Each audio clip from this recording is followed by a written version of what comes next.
Hello everybody, welcome back to the Stretford review. This is the match review from...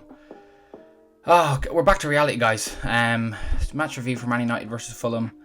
I was so excited this whole week. I was so looking forward to this match. I was like, okay, yeah, Arsenal were terrible, but we played well for our standards, so surely we're going to beat Fulham and play well in beating them. But no, we didn't do either of those things. We didn't play well and we didn't win. So it was a pretty disappointing game, to put it lightly. So I'm just going to go into kind of my thoughts about the game as a whole and what I liked and what I didn't like. What I didn't like is going to be a lot longer than what I did like, because there was lots of stuff that just annoyed me throughout the entire match. First things first, the lineup. My predicted lineup was nearly right. I predicted Ahmad to start instead of Dalot and Sesko to start instead of Mount. Sesko was on the bench again, which was more surprising. I thought he was a guaranteed starter for this game, but Ahmad did indeed come on for Dalot. So Dalot was on the bench and Ahmad was at that right wing back position. Now the Ahmad and Mbeumo right hand side partnership didn't really work that well. I was watching it with my friend, my housemate, and I was saying throughout the match, they're kind of too similar. For a winger and a full back pairing, you kind of want them to complement each other, not be identical to each other. They both wanted to come inside. No one was making overlapping runs, anything like that, which was a bit of a disappointment, but also kind of predictable. I said in my Arsenal match reaction, obviously there was a time in the second half where Mbeumo cut inside and Ahmad made a run inside and they got in each other's way, and it was a whole thing. But yeah, it was kind of predictable that would happen. Not that Dalot was any better when he came on. Dalot was actually pretty bad when he came on, but it did at least give us a bit more danger down the right hand side. I felt like we were very left side dominated, especially in the first half, and the second half as well. Like Mbeumo only had like 8 or 9 touches in the second half, which was disappointing. He did put in a great cross for our goal, the own goal, because he was involved a lot in the first weekend against Arsenal, so I wanted to see him get involved again. But it wasn't to be. He had a quiet game in Mbeumo. The first 10 minutes were actually really promising. We had a couple good chances. Cunha was so unlucky not to score. Really nice build-up between Cunha, Dorgu and Mount. Mount again was impressive. Obviously it's a bit awkward because we're not playing with a number 9, so it's hard to see where Mount really is going to fit in this team going forward. He did drop back to midfield in the second half when we took off Casemiro and brought on Sesko. So Sesko moved up top and Mount dropped out of the front 3 into the midfield 2 with Bruno. I'll get on to Bruno because, yeah, that was one of Bruno's worst games in a long time.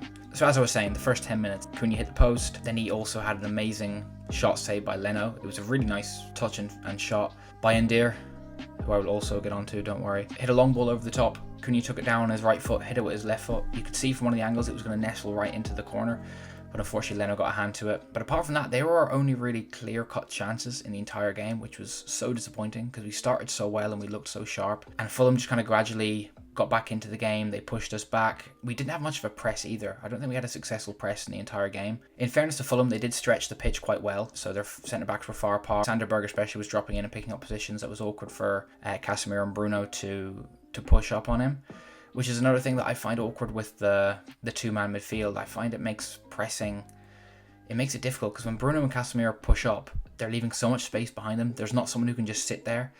Usually that would be Casemiro's job. Casemiro would usually sit, and maybe Fernandes and Mainu or Fernandes and Mount would push forward a bit more. But because we're playing a two-man midfield, we're really not equipped to do a high press against pretty much any team who's half decent at moving the ball forward. And that became more apparent as Fulham settled into the game. They started controlling the game, pushing us back, getting into nice little pockets. Iwobi was a problem for a lot of the game. He was able to carry the ball so far and kind of pick up the ball in that left half space and able to kind of drive forward and play passes out wide and into the striker. So yeah, we really fell off the longer the game went on. And then the penalty. This penalty, man, I said it to my friend. I was like, because he didn't catch it, but when Bruno was walking back slowly and bumped into the ref and started making a big deal about it, I was like, oh man, if he does anything other than bury this, there'll be a whole thing like the referee's at fault for putting Bruno off and all this bullshit. But like, there's no excuse for that. And the more Bruno complained, the more I was like, oh my god, this is gonna look so bad if you miss. And what did he do? Yes, he did. He in fact missed it. There could have been 2 goals stacked on top of each other and he still would have missed it. It was a terrible penalty. And in all fairness, I haven't seen anyone kind of say it was a referee's fault or anything like that.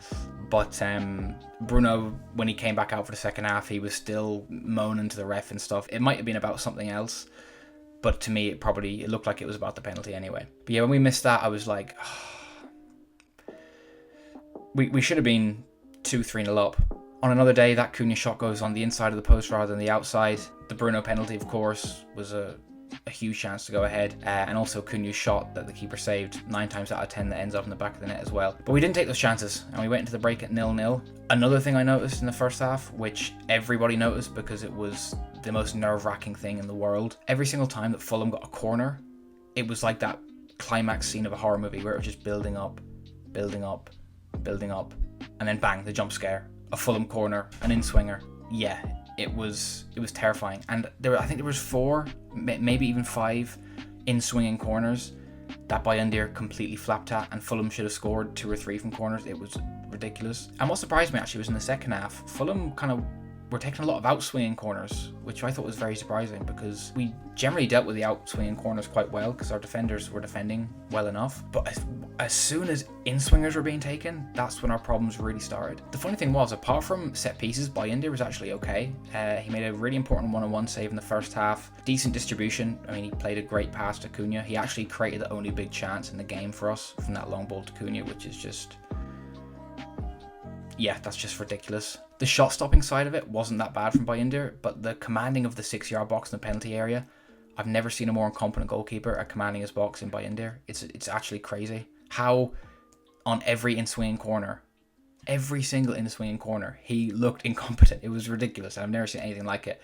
And we need to sign this guy, Lemens, from Antwerp, because, again, I'm not going to pretend like I know everything about him or how good he is, but he's 6'4", so I imagine he's going to command the box better than Bayındır.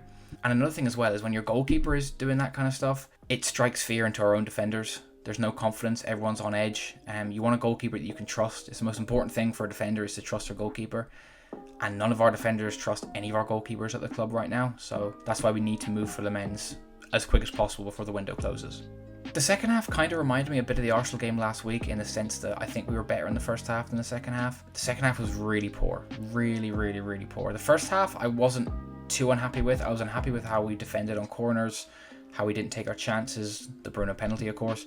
But it wasn't like a, this is terrible, this is shocking. I thought, okay, we've had a up and down half, but we can definitely go and win this game and build on it. And when we scored, I was like, okay, look, it's a lucky goal. It was a great ball in from Mbeumo, who again was really quiet in the second half. Well, he's quiet in the whole game really, but especially the second half. But he put in a beauty of a ball, and Yara got a bit of luck, went off Muniz and into the net. But I was happy at that point. I was like, okay, we've got a lead relatively early in the second half. Let's build on this.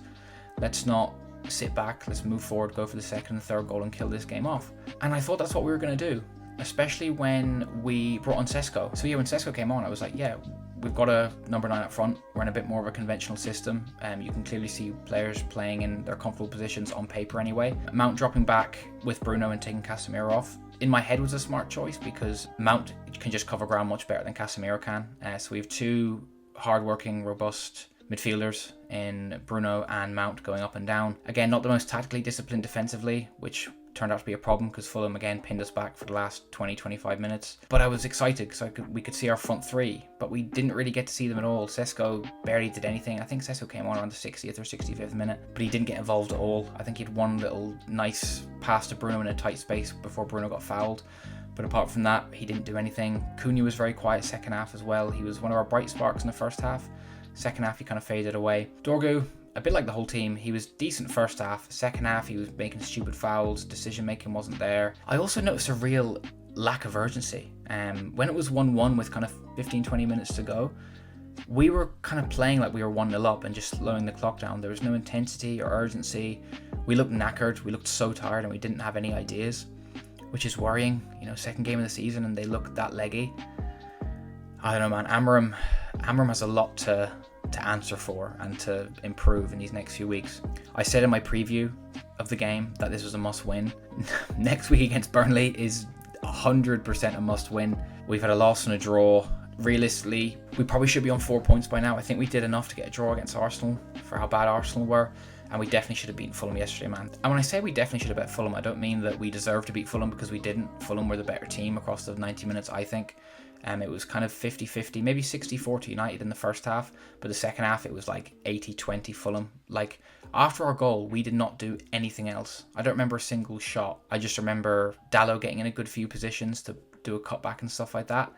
But apart from that, no real chances. Mainu, again, no minutes for Mainu. We brought on Ugarte, who actually, I mean, he didn't do anything good, he didn't do anything bad either. He was just kind of there. Man, there's been a report this morning that Mainu might want to leave if a suitable offer comes in, which I couldn't blame him because he needs to be getting in this team. But at the same time, I think Mainu is going to suffer from the same problems that all our midfielders suffer from. It's the fact that we don't have two midfielders who could play in a two and cover the ground and defend well and push forward and keep the ball. We don't have two midfielders of that quality. All our midfielders need to play in a three-man midfield, which is why we could be in a lot of danger unless Amorim tweaks something. I think the whole formation needs an overhaul. Honestly, to me, it's a red flag as a manager if you only play one formation and you stick to that no matter what. I think it's...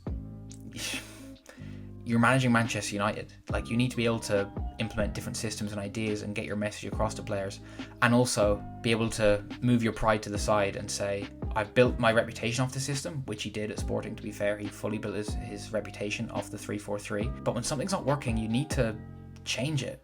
Do you know? And I genuinely think we would look so much better if we played a three-man midfield. If we drop one of our centre-backs, if we drop Luke Shaw and drop Mainu into a three-man midfield. You could even stick with the Mbeumo, Cunha, Mount front three if you wanted. But if we had Mainu, Casemiro, Bruno, that is going to push teams back a lot more than this current team does, and this current lineup does. The only time I look at the system and think, oh, that kind of worked for like a passage of play, is whenever Dorgu, especially Dorgu, because Dorgu's a bit of a better runner than Dalot and Ahmad off the ball, makes those runs over the top to ping to him. He's the out ball when the two-man midfield is getting suffocated and when they get pressed. But Dorgu isn't a good enough fullback yet to be able to shoulder that attacker responsibility. He's only 20, I think. He's looks promising. He's going to be inconsistent because he's young. Came from Serie A in January, which is an awkward time to move clubs as well. But yeah, I honestly think it's going to be a real problem for Amorim. I thought Bruno was bad yesterday. He was bad. On the ball, he was sloppy. He was overhitting passes, getting caught in possession, making stupid fouls. The penalty, obviously. I mean, the penalty is annoying, but like, players miss penalties. It's happened before. It's going to happen again. That's just the way it goes sometimes. Yeah, he just can't play in that two-man midfield, and neither can Casemiro or Mainu or Ugarte. They're all not good enough to play that role, in my opinion. I thought Yoro was good. For the goal we conceded, De Ligt was a bit suspect for that, but De Ligt had a good game. He just lost his concentration, or he thought he didn't see Smith throw over his head and let him sneak in behind and poke it home. Which is, look, it's annoying. Fulham deserved their goal though, to be fair. They were well worthy of a draw at the very minimum. I think if that game went on for another 15-20 minutes, they could have even nicked a winner. Yoro made an amazing last-ditch tackle. I think it was on Muniz, or maybe it was on someone else, but he kind of hooked it away just before he touched it with his knee to go through on goal. So Yoro, I was very impressed with. All in all though, guys, really disappointing. It's a game we should have won. Again, there's so many more questions than answers right now, which is not the way you want to start a season. You want to start a season looking at your team and going, okay, look, we're building something here. But it's funny because we got a point this weekend. We didn't get any points last weekend, but I was a lot more encouraged about last weekend's performance against Arsenal than this one against Fulham. And again, as I said, that might have been to do with how bad Arsenal were, which they were, in my opinion, as I've said numerous times. Whereas Fulham, I think Fulham played, I would say Fulham played to their best level, but they played to a decent level. And we couldn't keep up with the intensity, which is another big thing as well. Like, our players looked really tired, which is a really bad sign because like, fitness should be the last thing to worry about with this team, because we're so behind tactically and technically that at least you could say, okay, well, at least we got good fitness levels. But it looked like we were so exhausted, especially the last 15 minutes when we were just knocking the ball around, keeping the ball, playing at a slow tempo, not going for the win. We were playing for a draw the last 15-20 minutes, make no mistake about it. And that's not what Manchester United should do against anyone, let alone Fulham. You know what I mean? So lots to ponder, especially for Amorim. He's going to be under real pressure if things don't pick up quickly in the next few weeks. We have Grimsby Town on Wednesday. I'm not going to put up a preview for that. I might do a quick 5-6 minute match reaction when that game's over, because we're probably going to play a few secondary players. I imagine we'll win, touch wood, because this club,